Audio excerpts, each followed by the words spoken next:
From JBS Studios in Greater New York, this is the JBS News Update with Teisha Bader. I'm Teisha Bader with the JBS News Update for Thursday, February the 6th, 2020. We open with 3 attacks on IDF soldiers today over the course of 12 hours. 12 soldiers were injured early this morning in what is believed to have been a deliberate car ramming attack in Jerusalem. The 12 are new recruits of the Golani Brigade. They were walking on the sidewalk past a popular entertainment spot in the city, the First Station, on their way to a swearing-in ceremony at the Western Wall at around 2 a.m. local time, when a vehicle sped up and struck them from behind and then took off.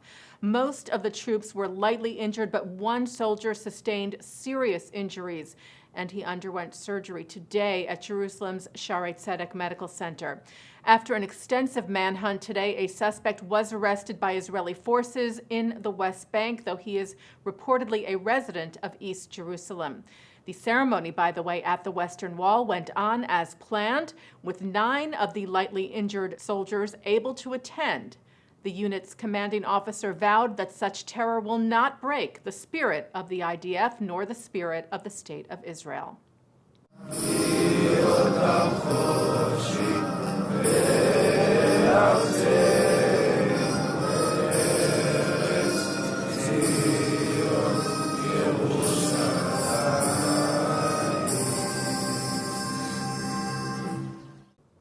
Later today, an Arab-Israeli man from Haifa who reportedly recently converted from Christianity to Islam opened fire on an Israeli border police officer near the Temple Mount in Jerusalem's Old City, lightly injuring him. Fellow officers at the scene returned fire, killing the terrorist. And then this evening, a soldier was lightly wounded in a drive-by shooting in the West Bank. He was grazed by a bullet and taken to the hospital for treatment. Terror group Hamas praised the escalation in violence, and Palestinian Authority President Mahmoud Abbas blamed the attacks on the release of the U.S. peace plan. Spokesman Nabil Abu Rodane said any deal that does not meet the rights of our people and does not aim to make a just and comprehensive peace will inevitably lead to this escalation that we are witnessing today. Israeli Prime Minister Benjamin Netanyahu promised that terrorism will not defeat us.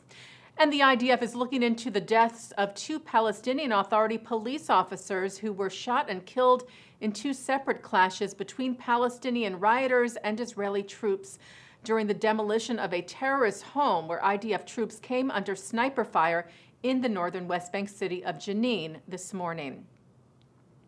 3 rockets were fired at Israel last night from Gaza. They landed in an open area and no damage or injury was reported.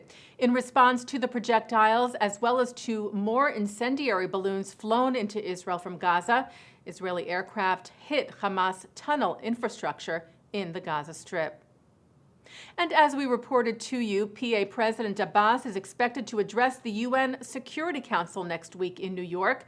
There are reports today, though, that former Israeli Prime Minister Ehud Olmert will join Abbas for a press conference there against the U.S. peace plan.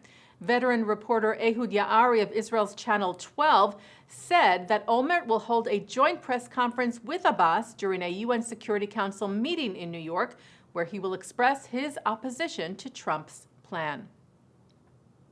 Legendary actor Kirk Douglas passed away last night at the age of 103. The iconic actor was born Isor Danielovich in Amsterdam, New York, to Russian Jewish immigrants.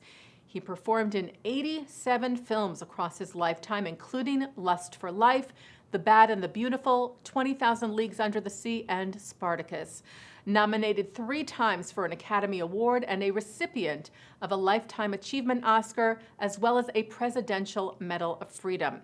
Along with his wife, Douglas has given over $100 million to charitable causes here in the U.S. and in Israel. His son, Michael Douglas, wrote of his father today, "To the world, he was a legend, an actor from the golden age of movies who lived well into his golden years, a humanitarian whose commitment to justice and to the causes he believed in set a standard for all of us to aspire to. But to me and my brothers," he wrote, "he was simply Dad." Well, an Israeli startup is hoping to help fight the spread of the deadly coronavirus. The Jerusalem Post reports that Synovia is using a nanotechnology process it developed to impregnate textiles with antifungal and antibacterial chemicals to be used in face masks and other items that could, they hope, help stop the spread of the virus.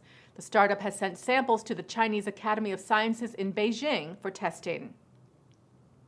Taking a look now at our programming for tonight on JBS for Thursday, February the 6th. At 7 o'clock, it's Talmud Study. At 8, it's highlights from the Other Israel Film Festival, which explores the deepening divide between the left and the right in Israel.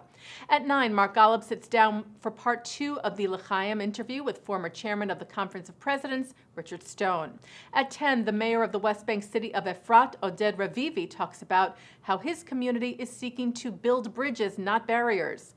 And coming up right after this newscast, it's Israel in Style. And that's the JBS News Update for Thursday, February the 6th, 2020. I'm Teisha Bader.